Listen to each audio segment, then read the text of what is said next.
dan ada manfaat yang bisa kita ambil sama-sama dari cerita ini. Sahabat, beberapa waktu yang lalu saya ke klinik karena kebetulan ada salah satu pasien yang kebetulan merupakan pegawai di klinik Dua Ibu Persada mau melahirkan. Jadi saya datang untuk menolong persalinannya. Persalinannya sebenarnya sih dalam batas normal menurut saya ya. Nggak ada yang aneh-aneh. Pembukaannya lancar, kemudian persalinannya juga lancar.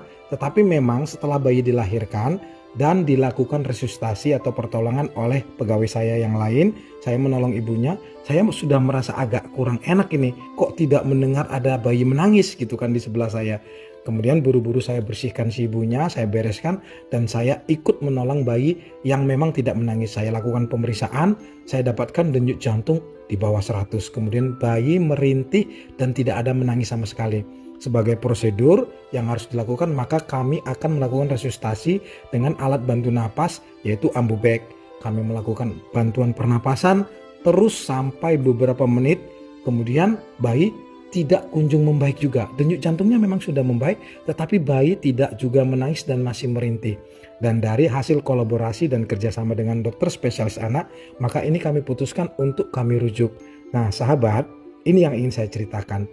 Untuk mendapatkan rujukan bayi yang membutuhkan NICU, yang membutuhkan ventilator, kalau di daerah kami ini sulit sekali. Saya nggak tahu ya, mungkin di daerah lain nggak terlalu sulit, tapi saya yakin sih dengan sistem rujukan yang kita ada sekarang ya, mohon maaf ya, bukan nggak bagus tapi memang masih terbatas. Karena apa? Karena jumlah NICU, jumlah ventilator itu biasanya terbatas di rumah sakit yang ada NICU-nya.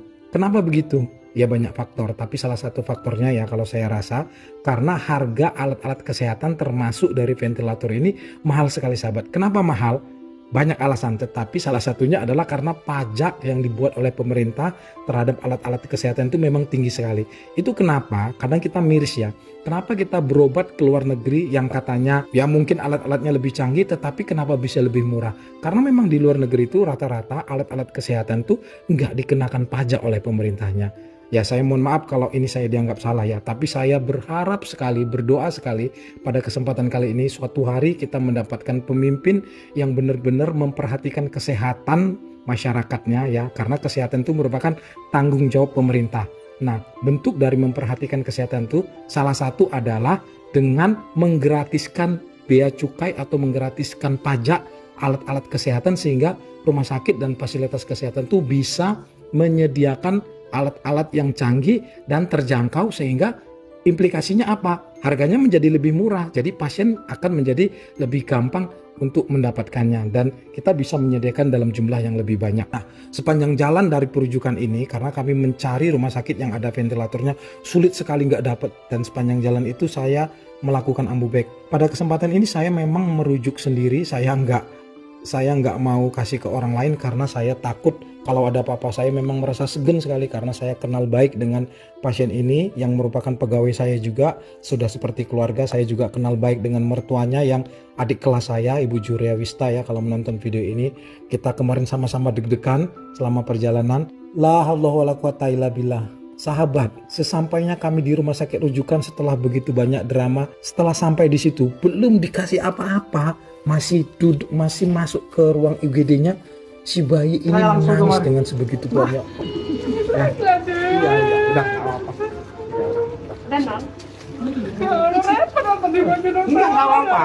Yang penting sehat cucu kita. Udah nggak apa-apa. Yang penting cucu kita sehat ya, Dedek ya. Mungkin dia berdiam. Nangis dia. Astagfirullah. Ya Allah. Makasih ya Bang ya. Nggak apa-apa. Mana ada yang repot? Nggak apa-apa. Nggak ada yang repot. Yang penting sehat aja, aku udah seneng kali deh. Sehat kali udah. Nggak nangis. Astagfirullah ya Allah, alhamdulillah. Perasaan kami campur ada. Saya bingung sampai apakah harus tertawa saking senangnya atau menangis terharu karena mengingat tadi kami itu sudah deg-degan setengah mati sepanjang perjalanan. Ya tapi apapun itu ya alhamdulillah, saya bersyukur sekali ya. Entah karena memang pertolongan sepanjang jalan yang tetap kami lakukan sehingga akhirnya pasien itu bugar dan akhirnya si bayi bugar dan ketika sampai di rumah sakit tujuan dia menangis dengan kuat dan sehat. Dan alhamdulillah memang akhirnya si bayi tidak perlu dipasang ventilator, cukup dirawat dan diobservasi selama 2 atau 3 hari, kemudian bayinya pulang dengan sehat sekali. Sahabat, apa ya yang ingin saya ceritakan dari video ini? Saya juga bingung sebenarnya, tapi saya cuman ingin mengingatkan diri saya sendiri sebenarnya. Kita itu manusia itu ya sebenarnya nggak ada hebat-hebatnya loh. Kita itu lemah sekali dari lahir. Kalau Allah itu berkehendak apa saja terhadap kita itu nggak bisa kita melawan gitu. Dan kalau misalnya Allah itu memberikan pertolongan, nggak ada juga yang bisa menghalangi. Jadi sahabat, mungkin itu saja sih yang ingin saya sampaikan. Semoga saja ini bisa bermanfaat. Kalau sahabat merasa ada manfaat dari video ini, saya mohon share video ini sebanyak-banyaknya agar manfaat tersebut bisa sampai ke lebih banyak orang. Dan terakhir, setelah si bayi selesai dilakukan pertolongan, saya menumpang cuci tangan dan saya memang tadinya masih memakai alat-alat perlindungan diri saya, pakai sepatu bot, pakai jas hujan dan segala macam ketika menolong persalinan karena tadi buru-buru. Karena itu di perjalanan pulang saya berhenti di toko ini, kemudian saya membeli sendal. Jadi begitu sih ceritanya kenapa saya masuk toko tidak pakai sendal. Nah sahabat, terima kasih ya. Semoga kita semua sehat. Assalamualaikum warahmatullahi wabarakatuh. Dadah.